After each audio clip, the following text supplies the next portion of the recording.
આખા ઘરનું કામ આખો દી નોકરાણીની જેમ કરવાનું, તો એકાદી વસ્તુ લેવી હોય તો બધાને પૂછવાનું, અને તોય કોઈ હા થોડું પાડે.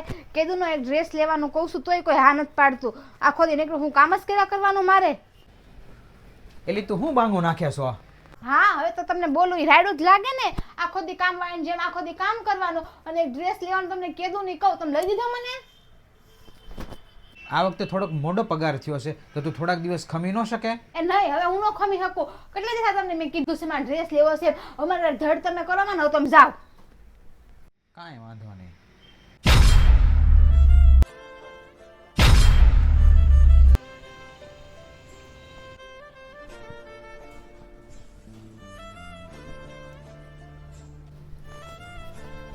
એ બેટા અહીં આવો તો. હા મમ્મી. અહીં બેહો. મારે છે ને તમને એક વાત કેવી છે. હું છું બેટા, કેમ બે જણા બાંધતા હતા? કાંઈક હોય તો બેટા તારે મને કેવું. તું નાની મોટી વાત હોય તો તરત તું રીતેશને કે. મેં કાંઈક કીધું હોય તોય તું રીતેશને કે. કાંઈક લેવું હોય તોય તું રીતેશને કે.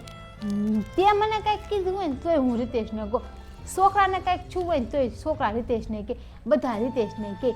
બિચારો એકલો આદમી બધાનું સાંભળીને જાય ક્યાં? આપણે બાયું માણા તો છે ને બેટા, બે બાયું બેઠ્યું છે ને વાતું કરશું, રોયે નાખશું, અને માવતરની ઘેરે વયા જાય. ઘડીક બહુ કંટાળી ગયા હોય ને તો, થાકી ગયા હોય તો ઘડીક સૂઈ જાય ને. બહુ એવું કાંઈક છું હોય ને તો આપણે તો પોલીસ સ્ટેશને વયા જાય.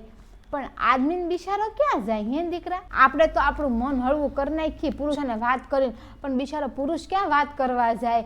એટલે બટા છે ને, એ આપણને એક વાત કીધી હોય એને, તો આપણે તો એને હામાં 50 સવાલ કરી દઈએ કે મને આમ છું, મને ફલાણું કર્યું, મને ઢીકણું કર્યું. અને બિચારો આદમીને કામેથી આવ્યો હોય ને થાયકો પાયકો, તો આપણે પૂછીને કે આ કામ ધંધા કેમ હતા, તો એ એમ કે આમ હતું ને તેમ હતું. તો આપણે એમ કહેવાય કે તમારે ગમે એવા કામ ધંધા હાલે, આપણે કામ તમારે જેમ થાય ને એમ આપણે રહેવું. એટલે એ બિચારો ઉજમવા ન રહે. એટલે બટા આપણે જ હવે હપીને રહેવાનું છે. મમ્મી એ વાત તમારી એકદમ સાચી છે.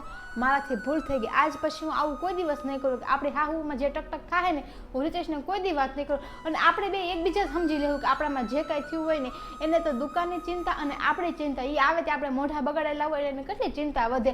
એટલે છે ને હવે આપણે હાહુ સમજી લેવું, અને બની શકે ને તો આપણે ઝઘડો જ નહીં કરીએ. એટલે આપણે પણ ખુશ અને રીતેશ પણ ખુશ. સમજી ગયો બટા?